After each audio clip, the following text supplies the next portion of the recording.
I have a feeling you probably read up a little bit about this guy, but here we have Cody Ballmer. This is a guy that was BLM, pro mask, pro lockdowns, socialist, so Bernie guy, anti-Trump, went to Josh Shapiro's house on Passover and lit it on fire with his wife and kids asleep inside. Now, I don't know about you, but like, I thought when I was going to see the picture, it was going to be like, oh, he lit their trash cans on fire or something. Oh no, that house burned. Yeah, like there was a lot of there was a lot of damage in that house.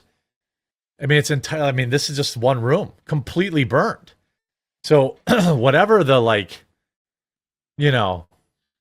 whatever. I mean, through a gated community, right?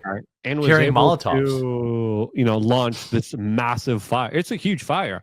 It's a big deal, and this just, shows you the kind of radicalization problem that is becoming more and more prevalent, especially with more mental health issues, especially with less economic opportunities for people. And I only see this problem becoming more kind of exacerbated from here. Yeah. But this is a pretty big deal here, as Josh Shapiro, he's probably going to be the DNC presidential candidate. Yep. He's being groomed and shaped up as someone who went to the same CIA marketing school like Barack Obama did. He talks in the same cadence. He is a very powerful political figure, especially in a purple state like Pennsylvania. He covered up a horrible crime, just like Obama. Oh, yeah, exactly. He has all the right kind of connections. Remember that woman? He ruled that a woman who stabbed herself 28 times, that was suicide, if I remember correctly. Makes perfect sense, of course. Yeah. Happens all the time. Yeah, just like Seth Rich, right? Yeah, yeah. Gary Webb too. Gary Webb too. Yeah. William Cooper. All these guys just take themselves out. Yeah, magically, perfectly for the system. But this shows you just. And again, I kind of warned about this. I was like, hey man, there's a violence issue that's becoming more and more prevalent politically. And it needs to be addressed, and it needs to there needs to be some legitimate actions to take down the temperature in the room. But sadly, I just see the temperature rising from here, and I think we should be doing everything in our power to try to avoid that. But this is a pretty wild situation, and luckily it didn't get more crazier. But you got to ask yourself, what takes a man who has a family, who 5 kids, has kids?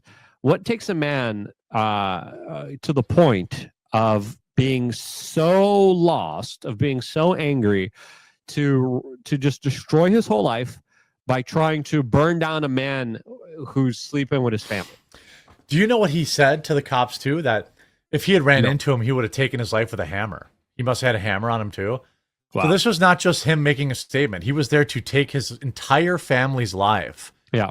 Now and people, this is politically motivated. Yeah, people tried to say. I was saying people tried to say up front. Sorry, that he was mad because the state repossessed his house. That's not why. That happened like a year ago. I think this is Israel-Palestine stuff. That's what I think this is. I think the fact that he did it on Passover is not a coincidence. Maybe it is. It's entirely that. We don't know if this guy had any anti, Jewish sentiments, so I'm not going to ascribe them. But we do know that the far left has a lot of that among their ranks. I don't know. Again, deranged guy, probably. But like you said, Luke, this is after 3 weeks of Jasmine Ratchet Crockett and AOC essentially endorsing passively Molotoving Tesla dealerships and destroying people's cars and Molotoving Tesla charging stations. These are the same. This guy is the same guy that probably took money to go protest for the DNC. This guy is the same guy Molotoving Tesla chargers. This is on the left. And this is how they're dealing with stuff now. And I would guarantee you, if without much work, I could probably find hundreds of people supporting this on X right now with Palestinian flags in their bios or watermelons in their bios. Yeah, or excusing it, or trying to paint this guy as some kind of right-wing guy. Yeah. So there's a lot of disinformation. People are saying that he's also online a registered socialist, and that he was being texted by the Kamala Harris campaign repeatedly. I mean it's fair to say everyone was, especially in Pennsylvania where they were trying to get the vote out. That guy. By the way, I don't want to call him out by name, but that guy, I think I know what tweet you're referencing. There's some guy on Twitter that will always say, according to GPS data, this guy was here, here, and here. We pinged that guy. If you ask him to prove how he does that, he blocks you. So, is that who you're referencing? There was a tweet going around that says he was at a Kamala campaign 49 times. We pinged him at all these campaigns. That guy, every time people ask him to prove how the heck he, to stand by his work and how he actually knows this stuff, he blocks them. So there is fake news out there. This guy had plenty of social media posts that seemed to back up the fact that he was a socialist, communist guy, Bernie Sanders guy, which are, these are the guys that are the Free Palestine people. But I don't really see Ben Shapiro other than the fact that him being Jewish, it's not like he's participating in the war in Gaza. He's not, I don't know that he's necessarily a prominent guy in that. So I don't know. This is just another psycho. Now I bet you AOC and will come out and say something about it because now she's like, "Oh, I don't want him to do it to me too." These are they made these people, like the left made these people. They told them that this shit was okay, and now they're doing it. Yeah, I think Josh Shapiro was, he is a little bit of a, firebrand. He was seen, of course, signing bombs with Volodymyr Zelensky. Oh, you're right. Yes, I'm wrong. Yeah, he was doing that. Yeah. Yeah. But that's usually a calling of the left here. So it's interesting that we have, these two events that we were just talking about. One right-winger attacking, trying to take the life of Donald Trump, and now one left-winger trying to take out a left-wing prominent politician that probably will be the front runner on the Democratic political party. And this is when the spidey senses start tingling.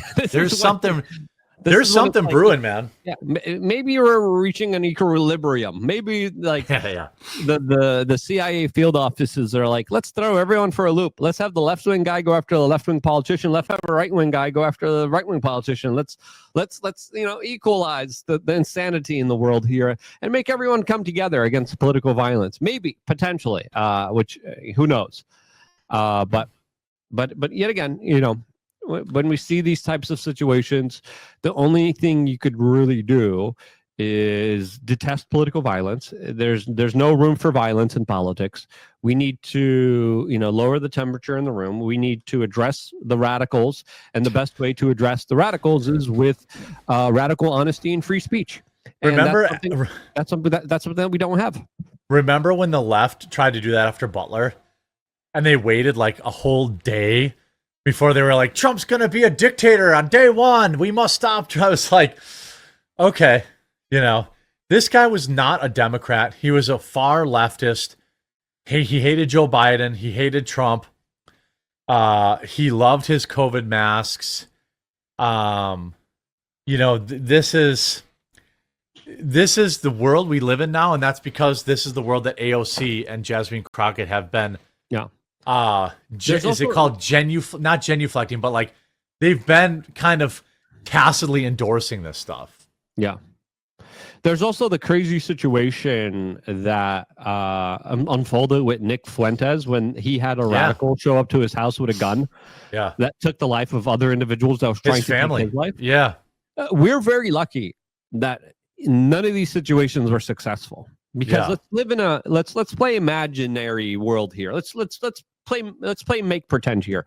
Let's just say that these lunatics, these crazy people, were successful, right? Yeah. Imagine what would happen if Nick Fuentes gets assassinated. Imagine what happens when Donald Trump gets assassinated. Imagine what happens when Josh Shapiro, the lead frontrunner of the Democratic political party, gets assassinated here.